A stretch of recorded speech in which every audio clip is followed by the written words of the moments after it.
बेटी से रिश्तेदार करता था छेड़छाड़, बाप ने बोटी बोटी करके मछलियों को खिला दिया। नमस्कार दोस्तों, स्वागत है आप सभी का एक बार फिर से। बड़ी वारदात निकलकर सामने आ रही है खंडवा से, नर्मदा नगर थाना क्षेत्र से, जहां पर एक नदी के अंदर हैरान कर देने वाली चीज सामने आती है। दरअसल बता दें कि एक आदमी का फोन जाता पुलिस के पास में, जो काफी ज्यादा डरा हुआ था। उसका कहना यह है कि सुबह सोच के समय पर वहां पर गया था और कुछ पानी लेने के चलते उसके हाथ में किसी की खोपड़ी आ जाती है। ये देखकर वह काफी ज्यादा डर जाता है, जिसके पश्चात में उसने पुलिस को फोन किया था। मौके वारदात पर आने के पश्चात में पुलिस यहां से बाहर निकालती है खोपड़ी। हैरत की बात तो यह है, जिस समय पर पुलिस इस तालाब की छटाई कराती है, जिस समय पर पुलिस इस तालाब के अंदर देखते हैं, छानबीन कराती है, उस समय पर हैरत में आ जाती है। एक पैर और मिलता है, इंसानी खोपड़ी थी, इंसानी पैर था। पुलिस समझ चुकी थी कि हो ना हो मामला कुछ अलग ही है, जिसके चलते पुलिस इस मामले की जांच पड़ताल करने लगती है। जैसे न तैसे करके इस मामले की पहचान कराई जाती है, इस आदमी की पहचान कराई जाती है कि आदमी असल में है कौन।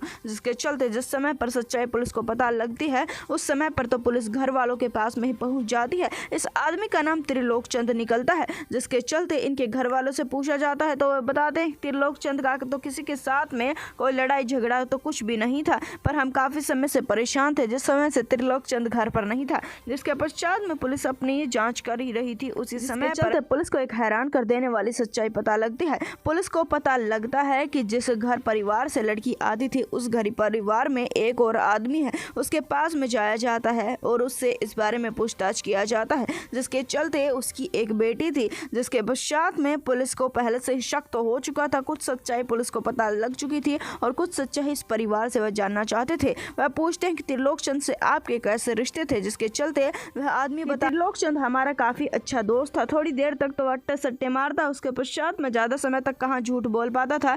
उसके पश्चात में सच्चाई बता देता है और कहता है कि त्रिलोक चंद अच्छा इंसान नहीं था, वह लड़कियों के साथ में छेड़छाड़ करता था। मुझे तो उस पर काफी बार गुस्सा आया करता था। पुलिस उसे अपने झांसे में लेते जा रही थी और उसे पता भी नहीं लगता है। जिसके पश्चात में सच्चाई बता देता है और कहता है कि त्रिलोक चंद काका ससुर की लड़की के साथ में छेड़छाड़ करता था, यानी कि मेरी बेटी के साथ में छेड़छाड़ करता था और ये बात मुझे पसंद नहीं थी, इसी वजह से मैंने ये सब कुछ किया है। जिसके चलते पुलिस उठाकर उसे तुरंत लेकर चली जाती है पुलिस थाने में और वहां पर उससे पूछताछ की जाती है। तो पुलिस उससे पूछती है कि हुआ क्या था, जिसके चलते वो बताता है कि पिछले 2 साल से त्रिलोक चंद लगातार हमारे घर पर आने की कोशिश करता था, मेरी बेटी के करीब आने की कोशिश करता था, मेरी बेटी से संबंध बनाने की डिमांड करता था। मेरी बेटी ये बातें मुझे बता दिया करती थी, मुझे काफी ज्यादा गुस्सा आया करता, मेरे घर में आकर ही वैसी अश्लील हरकत कैसे कर सकता है। इस गुस्से के चलते मैं कुछ नहीं कर पा रहा था। जिसके चलते इस बार जिस समय पर वह हमारे घर पर आया था, मैं उसे शराब पार्टी के लिए लेकर जाता हूँ जंगल के अंदर। मेरे साथ में मेरा एक दोस्त भी था,